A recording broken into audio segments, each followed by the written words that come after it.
It must have been cold there in my shadow to never have sunlight on your face. In the cemetery that is the final resting place of both Randal Dooley and Alexis Curry. Hello, everyone. We begin tonight with that appeal underway in a Toronto courtroom this week. 3 judges hearing from lawyers for the parents of Randal Dooley. Story of Randal Dooley, you know, it's one you can't forget. The little boy died of brain injuries after being beaten repeatedly. What you have to say for yourself? What's for dinner? What's going on here? What's that stink? What's this for? What time is it? What's that? Elementary, my dear Watson.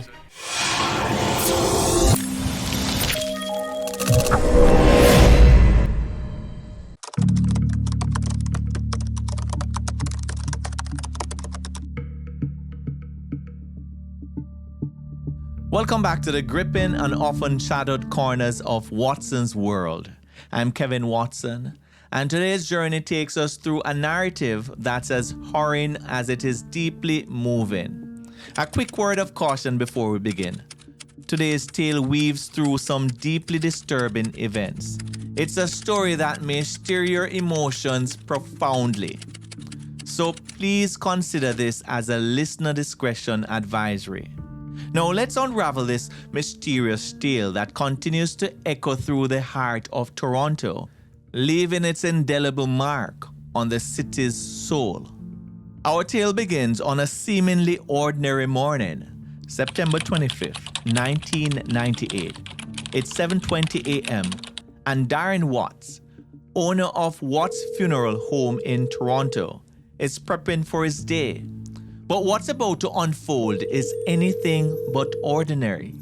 Darren picks up a call that sends shivers down his spine. On the other end, 36-year-old Edward Dooley, a father in distress, or so it seems. He's got a request that's not just unusual, it's downright alarming. He wants Darren to pick up his 7-year-old son, Randal, who had passed away. No police, no death certificate, just come get him. If that doesn't scream red flag, I don't know what does. You see, folks, in the world of true crime, the unusual is often a prelude to the unthinkable. And this, my friends, was a crimson parade of red flags.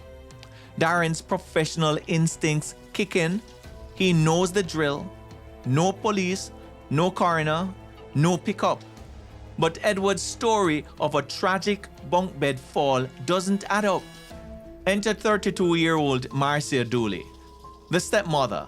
She repeats the story with an urgency that's as startling as it is devoid of grief. Not a tear in her voice, just a demand. You come get him. Not once, not twice, but 3 times. Imagine that, folks. A child is gone, and all you hear is haste, not heartbreak. Darren stands his ground. No police, no service. And so the Dooleys finally dialed 911. 911, what's your emergency? But not before a chilling 36 minutes had passed since the first call. Now, Darren, a father himself, couldn't shake off the unease. Little did he know, this was just the beginning of a story that would grip the nation, a tale of secrets hidden behind the walls of an ordinary home in Toronto. Stay with me, folks, as we unravel the layers of this mystery. What really happened to young Randal Dooley? The answers, my friends, are as shocking as they are tragic. Now picture this, it's 1997, Spanish Town, Jamaica. 2 young boys, Randal and his brother Tigo, are living a life filled with the warmth of their Aunt Beatrice's love. They have been under her care for close to 6 years, a haven from the chaos of their early childhood. Randal, just a sprightly 7-year-old, is the kind of kid who lights up a room. A quiet boy at heart, with a voice as pure as his smile. Football at his feet. a spark in his eyes. And Tigo, his older brother, by just a year, always at his side. They weren't just brothers, they were each other's world. In a tale where innocence meets abandonment, the boy's mother, Raquel Birth, was just a teenager grappling with the realities of motherhood. At only 16, she welcomed Randal into the world on August 12, 1991. And just a year prior, she had welcomed Tigo. Their father, Edward Dooley, left Raquel to shoulder the burdens of parenthood alone, a challenge that proved too overwhelming for her. Left in the wake of this familial fragmentation, Tigo and Randal, mere toddlers then, faced the heart-wrenching absence of both parents. Yet, in the nurturing embrace of Aunt Beatrice, they discovered a haven. It was a life marked by simplicity, but abundant in love and the kind of joyous laughter that every child deserves. But fate, as it often does, had other plans. Edward Dooley, their father, who had left them behind years ago for a new life in Toronto, decided it was time to reclaim his sons. Beatrice, Edward's sister, who had hoped to adopt the boys, watched helplessly as Edward whisked Randal and Tigo away to a future unknown. As they bid farewell to their aunt, promises of summer reunions hung in the air, promises as fragile as the dreams of a child. For one of those brothers, it would be a promise unkept, a reunion never to be. So, there they were, Randal and Tigo, leaving behind sunny Jamaica for the bustling cityscape of Toronto. It was November 1997, a time of change, a time of hope. But as they waved goodbye to their Aunt Beatrice, little did they know the turn their lives were about to take.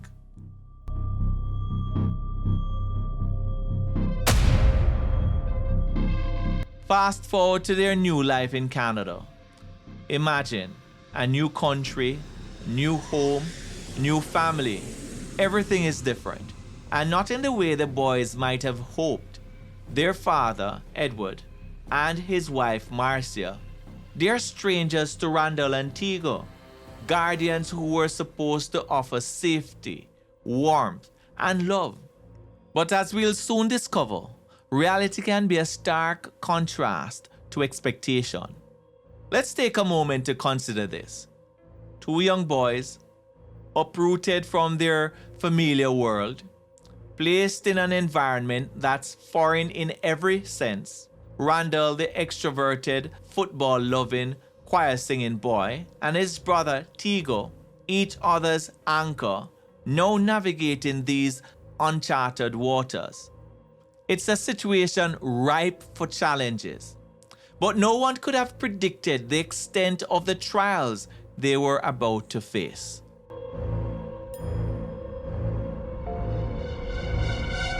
Let's rewind a bit. Edward Dooley, the boy's father, had tied the knot with Marcia back in 1992. Their life seemingly normal, but beneath the surface, a storm was brewing.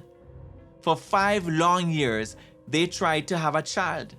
And as fate would have it, Marcia was finally pregnant when the boys arrived. But here's where things take a turn. Marcia, perhaps burdened by her own struggles, takes an unsettling dislike to Randal. A stepmother's scorn, probably ignited by Randal's resemblance to his birth mother and his coolness towards her. A dangerous mix of jealousy and resentment simmering under the same roof. And Edward, well, he was no pillar of stability either. Just weeks after bringing his sons to Canada, he leaves them with Marcia, a pregnant woman already at her wit's end, to go back to Jamaica to look about his alleged drug-dealing business. 6 months, folks. 6 long months of absence. Imagine the impact on these young minds. Now, let's shift to Randall's school. Imagine a young boy really scared because he lost a mitten. To us, it's trivial, right? But to him, it's an harbinger of pain. His anxiety was evident, a clear sign that home was no safe haven. And then the bruises, a physical testament to the horrors he faced for a simple mistake such as losing a mitten. Miss Gloria Robson, Randall's first grade teacher, she sees the signs, the bruised eye, the broken arm, and by the way, that broken arm was as a result of Marcia, while putting Randall's arm in his jacket, did it so aggressively and violently that she broke the little boy's arm. She, of course, brought him to the hospital, but she gave the hospital fake name for both her and Randall because she wanted to avoid getting in trouble with the Children Aid Society. Of course, Miss Robson received explanations that don't add up. But it's the day she discovers the whip marks crisscrossing Randall's little arms that the alarming truth can no longer be ignored. The school principal, Mr. David Divage, calls Marcia, who spins a tale of a game called Lick-a Lick. A game with bells? Folks, this is no child's play we're talking about here. This is something far more sinister. Of course, Marcia explained that Randall was playing the game of Lick-a Lick with a cousin. The authorities are called and officers arrive, but Marcia's door remains shut, the sounds of life inside ignored. A silence that speaks volumes, a cry for help unanswered. The system designed to protect falters at the crucial moment. What happened next is a descent into a world where a child's cries go unheard, where the very people meant to shield him become his tormentors. Back at the station, the officer who initially went to the house knew something was amiss. He requested detectives to investigate, but what followed can only be described as a litany of missed opportunities and critical errors. Picture this: 2 officers assigned to the case, a chance to uncover the truth. But instead of a thorough investigation, we see a glaring oversight. They talk to Randall in the presence of his stepmother, Marcia, the same woman who had been terrorizing Randall. A scared child, a looming figure of authority. The truth had no room to breathe. The officers, blinded by protocol or perhaps lack of insight, failed to peel back the layers of fear and deception. The mysterious cousin, who Marcia pointed out was playing Lick-a Lick with Randall, a convenient scapegoat, remains just that, a ghost in the narrative. And just like that, the case falls through the cracks. A child's silent screams go unheard. Then comes a turning point. Edward's return from Jamaica. The family relocates, and Randall's lifeline to the outside world, his school, is cut off. His new reality, confined to a home that's more a prison than a sanctuary. The abuse escalates, a belt worn from the violence it's wielded with. Randall barred from school, hidden from prying eyes. The reason? Fear of discovery. Fear of losing their newborn baby to child services. But beneath that, a deeper, darker motive. A stepmother's unchecked rage. A father's complicity. The horrors Randall endured are almost unspeakable. Beaten, stomped on, forced to eat his own vomit. Acts of cruelty that defy understanding. Locked away at night, starved of love and basic human decency. Randall's world shrinks to a room of torment and pain. In Jamaica, Randal's aunt, sensing something deeply wrong, urges Edward to seek medical help for the boy. But Edward's assurances are hollow, a facade to mask the unthinkable reality. No doctor was consulted, no help was sought. The cycle of abuse and neglect continued unabated. Marcia's reign of terror over Randal grows more intense, her anger triggered by his incontinence, a symptom of the fear she herself instilled. She even contemplated sending him back to Jamaica. But Edward's pride, his fear of being branded a failure, sealed Randal's fate. Let's pause here, folks. It's a chilling thought, isn't it? The choice between admitting failure and saving a child's life. Yet, for Edward, preserving his image was more important than his son's well-being. In the months leading up to Randal's death, the abuse reaches a horrifying crescendo.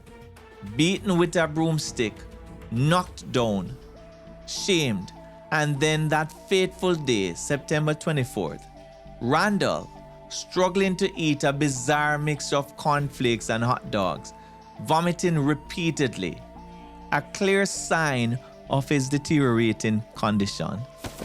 The night before his death is a sequence of unspeakable cruelty. Marcia, enraged by Randal's accident, unleashes her fury. The beating, the cold bath, the ice forced in his mouth, one of his teeth knocked out, swallowed by the semi-conscious boy. Edward's response, dismissive, cold. Pay him no mind, he says, turning off the light, leaving his sons in darkness. In that moment, Edward didn't just turn off the light in that bathroom. He extinguished the last flicker of hope for his son, Randal. Now imagine this. Tigo, just a year older than Randal, faced with a situation no child should ever encounter. He finds his brother, malnourished and lifeless, in a tub of ice-cold water, with the innocence of a child and the burden of an adult.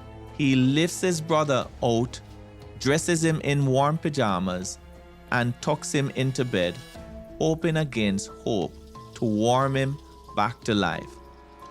But it's too late. The following morning, Randal's rigid body is discovered by their father. More than 12 hours had passed since the fatal brain injury. And yet, instead of rushing to his aid, Edward calls a funeral home. Not emergency services.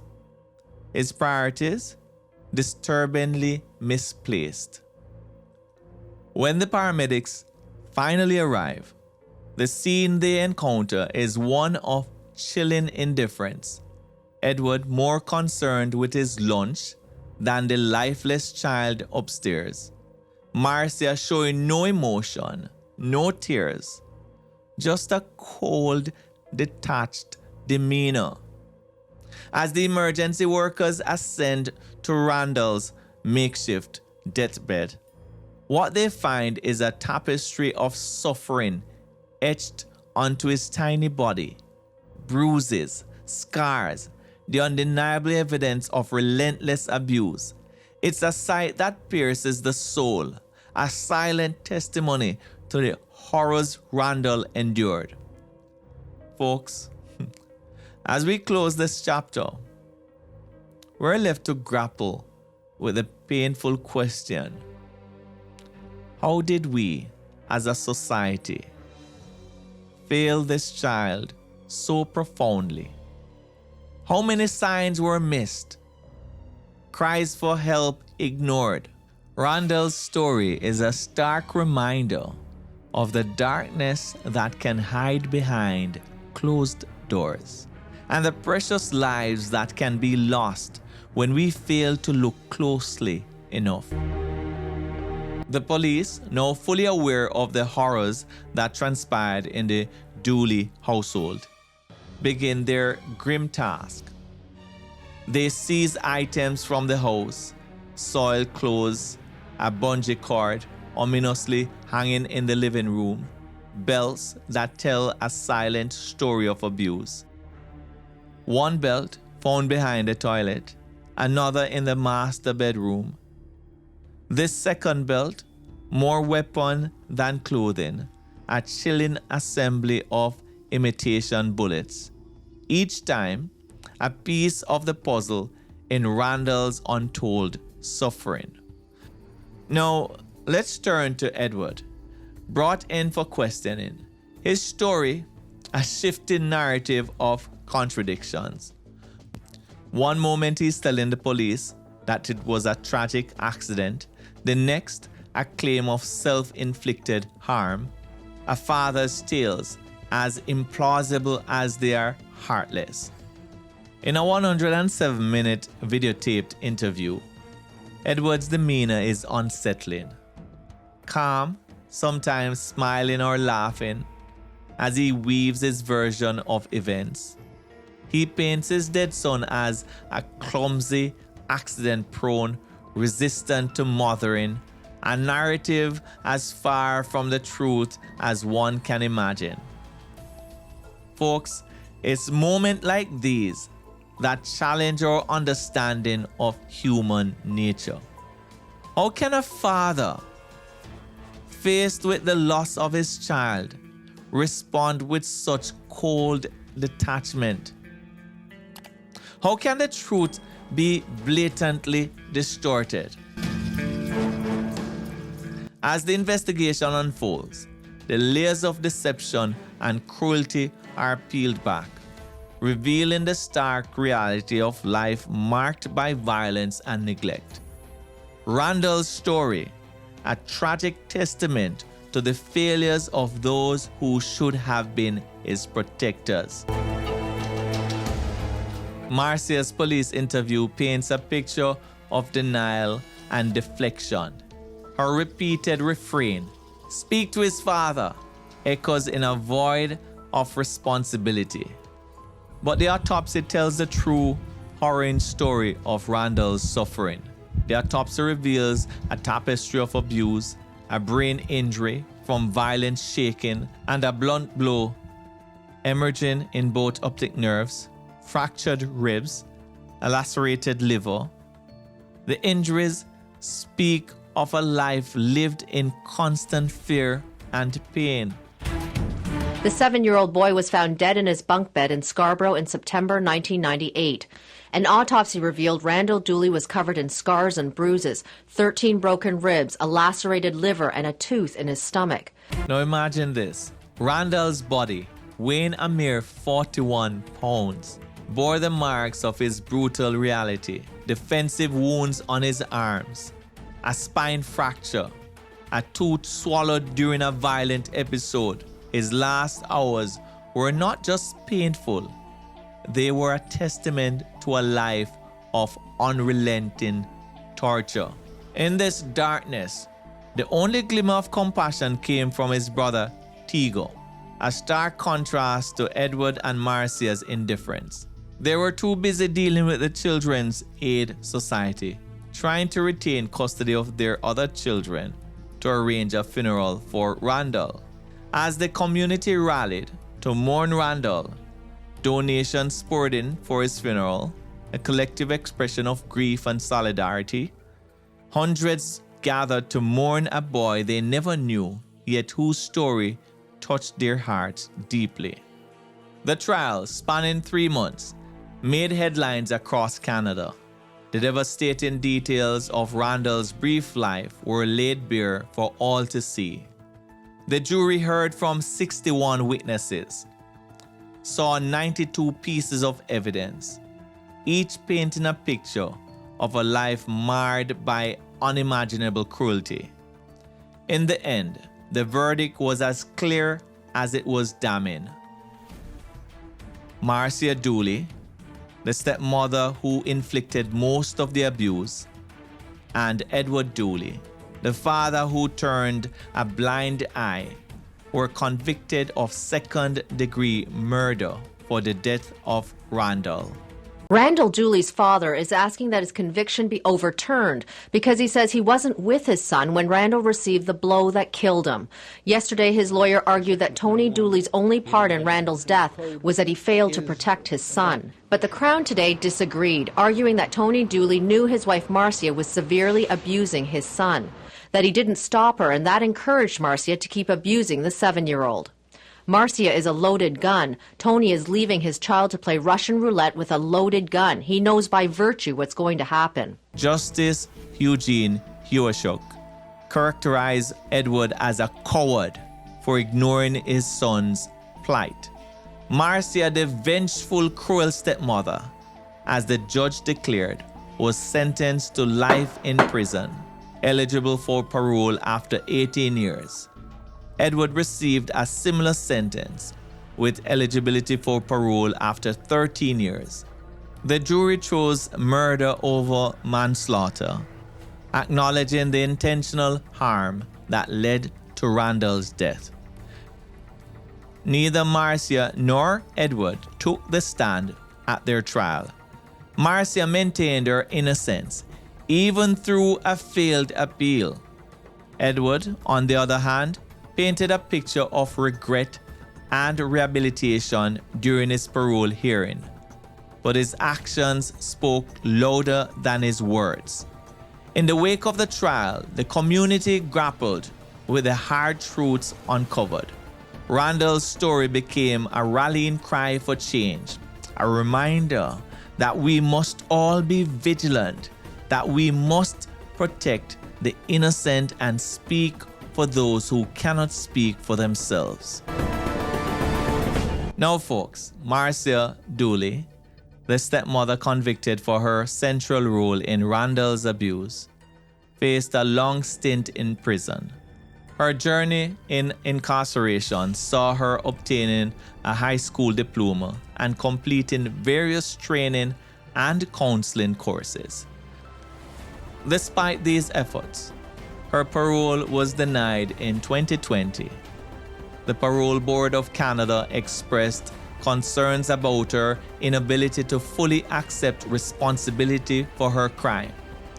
Eventually, she was granted day parole for 6 months in December 2022, moving to a halfway house with strict conditions, including no contact with children under 16. Edward Dooley, on the other hand, described as a monster by himself, sought to reinvent his life behind bars. After being a model inmate and winning temporary absences for community service, he obtained his high school diploma in prison. His statements reflect a man grappling with his past actions, acknowledging his role in the dysfunction of his family. In October 2023, Edward was granted full parole, deemed not to pose an undue risk to society. However, he was set to be deported back to Jamaica, expected to live with his sister until he could find his own accommodations. As we close this story, the question remains, can justice ever truly be served in such a tragic case? The scars left by the loss of Randal Dooley run deep, not just for those who knew him, but for the community and society at large. His story serves as a grim reminder of the responsibilities we all share in protecting the vulnerable and the innocent. Folks, thank you for joining me on this journey through one of the most heart-wrenching stories in Canadian history.